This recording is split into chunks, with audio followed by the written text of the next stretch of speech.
Oi, meus amigos, graça e paz a todos. Voltando aqui falando do mesmo assunto que ontem nós começamos.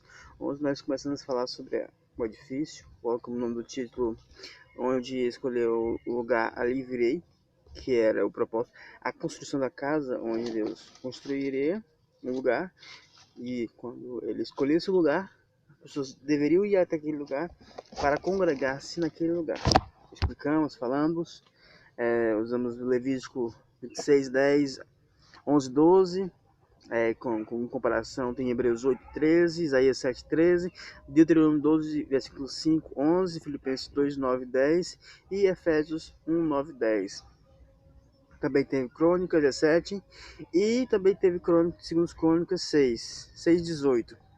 Aqui, primeira Crônica é 17, do 1 ao 15. Hoje eu vou falar, continuando no mesmo assunto, a casa de Deus.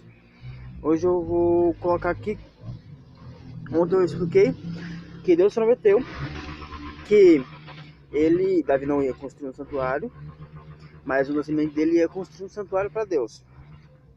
Salomão achou que era ele. Porém, Deus veio e relativizou. Isaías 66, que também foi lido. Deus não habita em templos feitos por mãos de homens. Pronto. Então, lógico, né, que aquele santuário que Salomão fez não era a casa de Deus.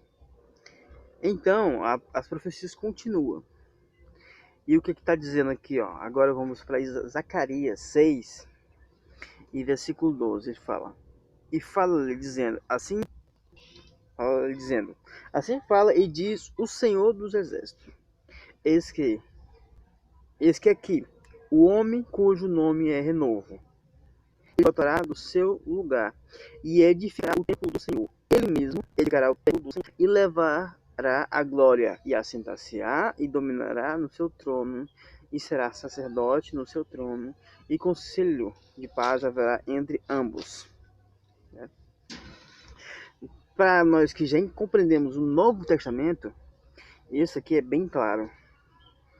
Jesus veio para construir um santuário para Deus. Era um dos objetivos principais da profecia. Respeito a Messias. Ele tinha que construir um santuário que Deus não em Jesus, porque Jesus não construiu um santuário. E era a promessa, o que vinha, ele tinha que edificar um santuário para Deus. Né? Então, Jesus veio e edificou um santuário, mas não como eles pensavam, como eles acreditavam. Ele construiu um santuário diferente. Ele disse que dominará no seu trono, ou seja, será rei. E assentar-se-á no seu trono, dominará no seu trono, e será sacerdote. Rei e sacerdote. Ele, aqui, de maneira clara, está dizendo que Jesus é um rei e um sacerdote.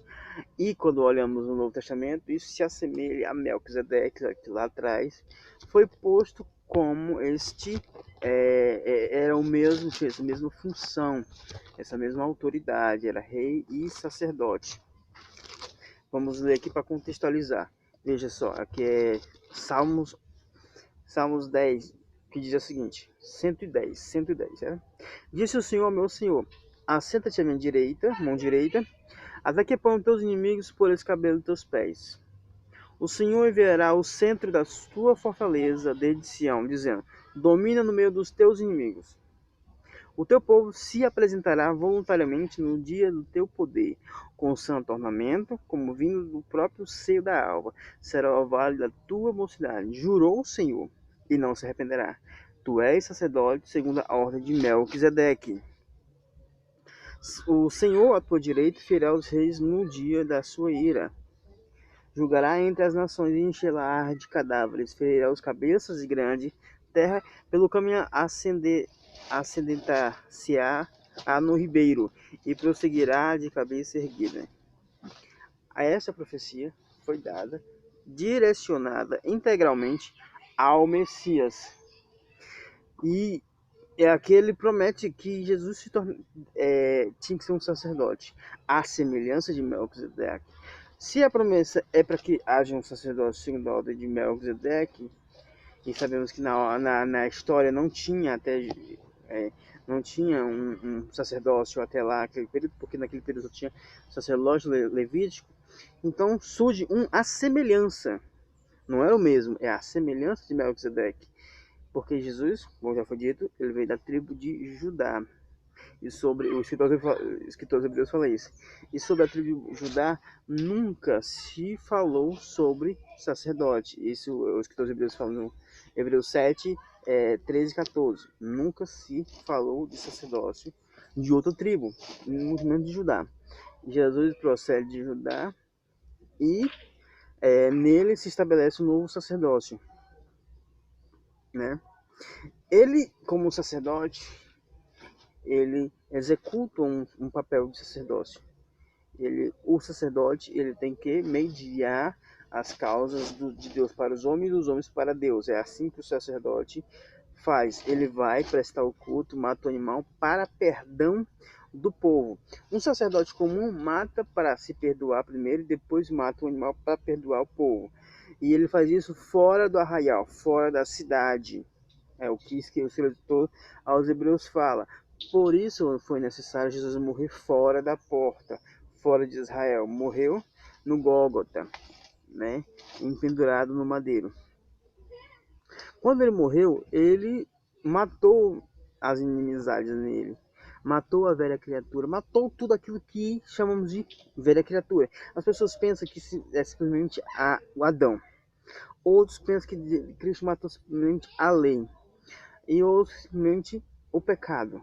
Mas ele matou foi tudo, todos os preceitos do Velho Testamento e todo o conceito humano que existia e que existe ainda hoje, infelizmente, foi destruído lá naquela cruz, para que a gente pudesse ter total liberdade de filho de Deus, ou seja, ter uma consciência de Deus, porque o que ele compartilhou conosco foi a própria vida do Pai, a vida eterna. O Espírito Santo habita em nós. O Pedro e os escritor hebreus fala que a gente faz parte da divindade, fazemos parte da divindade. E os escritores hebreus falam que nós experimentamos, fazemos parte do Espírito Santo. E o apóstolo Paulo, em Coríntios, fala que aquele que une-se ao Espírito, né, torna-se o mesmo Espírito com ele. Então, nós estamos unidos a Deus, por meio de Jesus e por meio da fé. E cremos assim. Quando ele morreu, ele ressuscitou. E ele, assim, quando ele ressuscitou, ele edificou um templo, porque ele mesmo disse, derrube esse templo em 3 dias, o construirei. Antes disso, ele falou o seguinte, eu edificarei a minha igreja. Ele edificaria. Não é nós que vamos edificar a igreja com nossa sabedoria humana. É Jesus que edificará a sua igreja. E, de fato, ele edifica a sua igreja. Quando ele morreu, ele matou o velho homem. E quando ele ressuscitou um novo homem. E todo aquele que crê nele se torna participante desse novo homem. Por isso, somos chamados de nova criatura. Somos um novo homem. Esse novo homem, ele recebeu diversas promessas de Deus. E uma delas foi que nós voltaríamos, se Deus restituir, eu vou ler para vocês para ficar mais claro.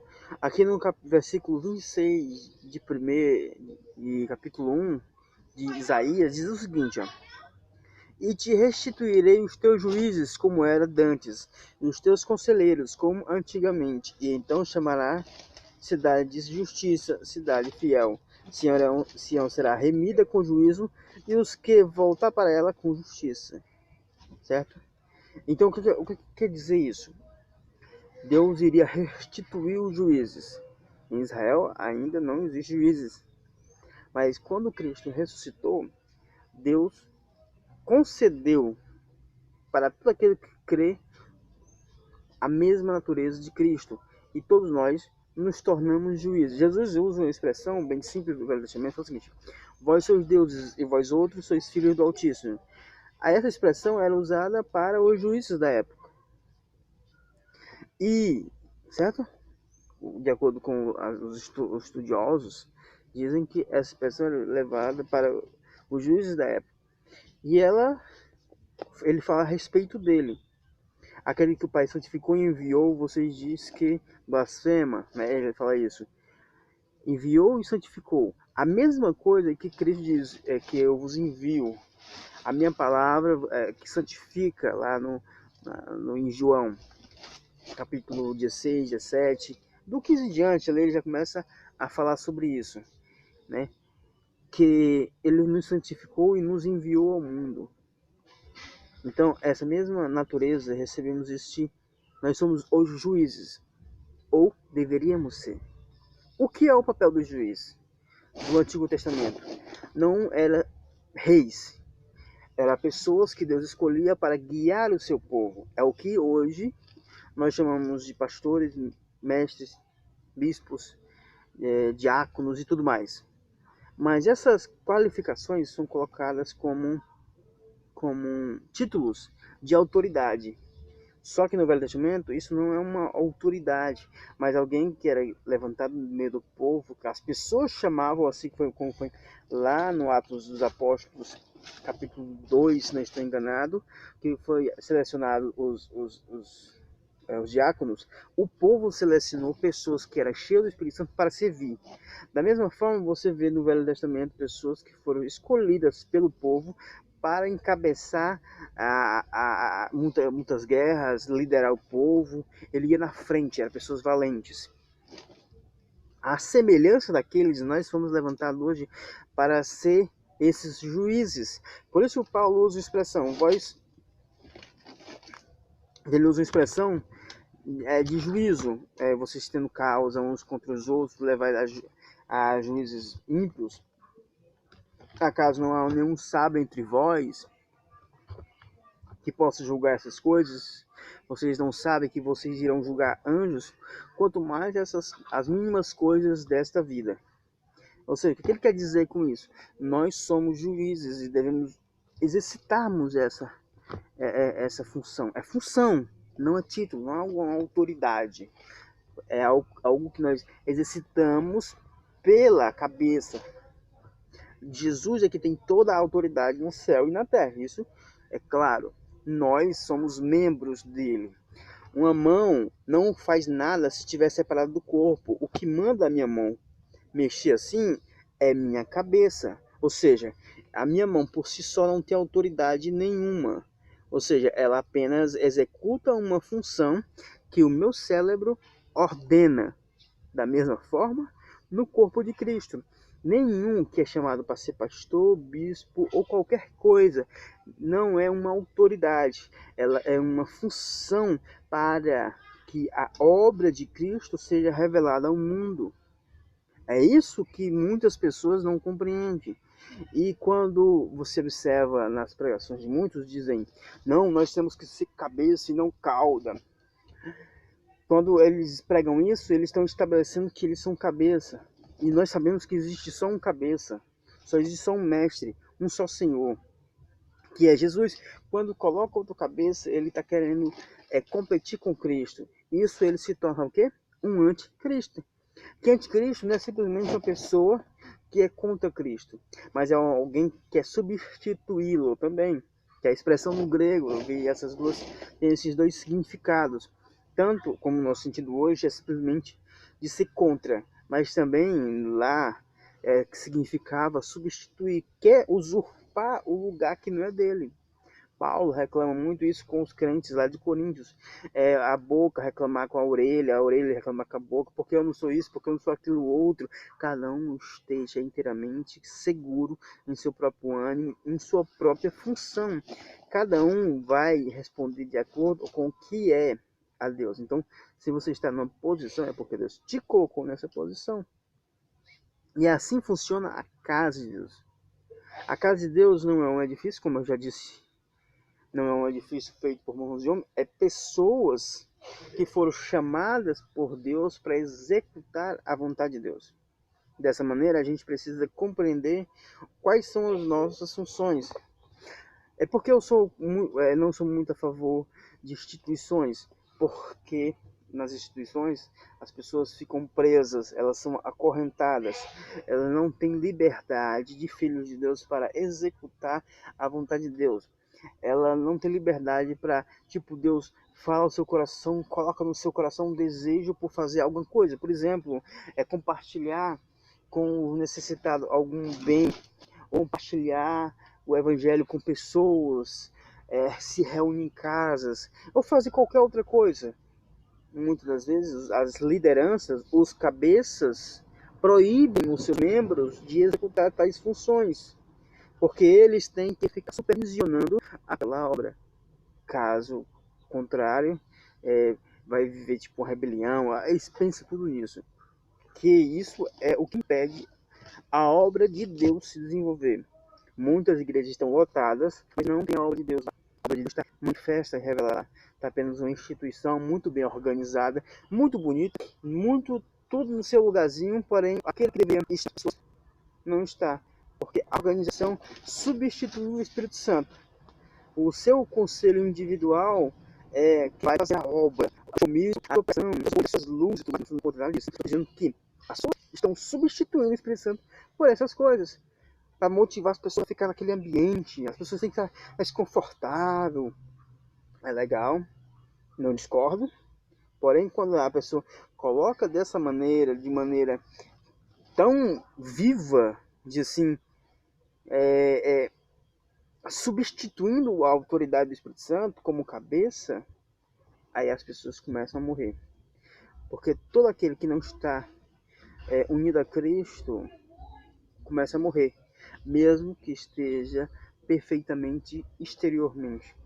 É como os fariseus, que por fora eram perfeitos, mas por dentro só tinha ossos.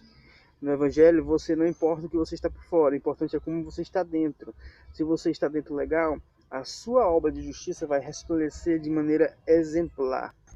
Eu falei de textos, esses textos vai exemplificar mais, que é a casa de Deus. E você que se compreendeu em isso, você vai entender tudo mais que a gente vai compartilhar com você todos os dias, bom? Aqui você pode entender quais são a vontade de Deus, né? A gente vai continuar nessa série do que significa ser a casa de Deus, né? Aqui nós vamos intitular essa mensagem como os juízes, né? Porque é dessa maneira que a gente tem que exercitar, da mesma forma que os juízes. A casa de Deus, ela foi reorganizada de maneira que Deus está no controle de tudo. Cristo é o cabeça da igreja, ele está acima de todo principado, poder e potestade. E todas as juntas, se estiverem juntas com Cristo, vão ser bem organizadas. Mesmo que não tenham uma organização física, literal, política, mas serão organizadas, porque quem está organizando tudo é o Espírito Santo. Elas vão congregar, não congregar como as pessoas congregam aí fora, mas elas vão ser compartilhado o amor de Deus, eles vão estar com uma unidade perfeita, que ninguém pode ir contra. Jesus diz que os seus discípulos seriam reconhecidos pelo amor que teriam, né? Você vai ser reconhecido pelo amor, e não por vestes, e não por maneira de falar, e não por organização onde você frequenta, mas pelaquela pessoa que apresenta a vida de Deus, que revela a vida de Deus, tá bom? Então eu quero que você esteja ciente de tudo que você é, porque Deus te fez uma nova criatura. Você é casa de Deus. E em Cristo você é um edifício santo para a habitação do próprio Deus, que Deus irá habitar. Habita em você pela fé e habitará quando ele se manifestar. Ele vai habitar plenamente em todos nós, de maneira que nós vamos ser uma única pessoa, nós e Deus, porque Deus habitará em nós e nós habitaremos em Deus. E teremos a imortalidade que é só de Deus. E iremos cuidar daquilo que Deus fez. Todas as coisas Deus sujeitou ao Filho do Homem. Todas as coisas estão debaixo dos pés do Filho do Homem. Dessa maneira, aqueles que compartilham da mesma natureza dele também receberão sua herança. Mas, acima de tudo, acima de coisas físicas, nós herdaremos Deus. Como disse tanto Abraão quanto Davi, que Deus é o seu grandíssimo galardão. Ou Davi disse a sua herança, a porção da sua herança. É assim que a gente tem que pensar. Deus é a nossa herança, Deus é o nosso grandíssimo galardão. Amém? Nós vamos continuar nesse tema. Assista os próximos vídeos, compartilhem e dê like, né, para ajudar nessa divulgação. Desculpe a imagem um pouco escura, porque eu estou aqui lá de fora, debaixo de um cajueiro, tentando compartilhar da palavra de Deus com vocês. Mas espero minha voz atingir o coração, que seus corações sejam convertidos à palavra de Deus. Amém? Graças a Deus.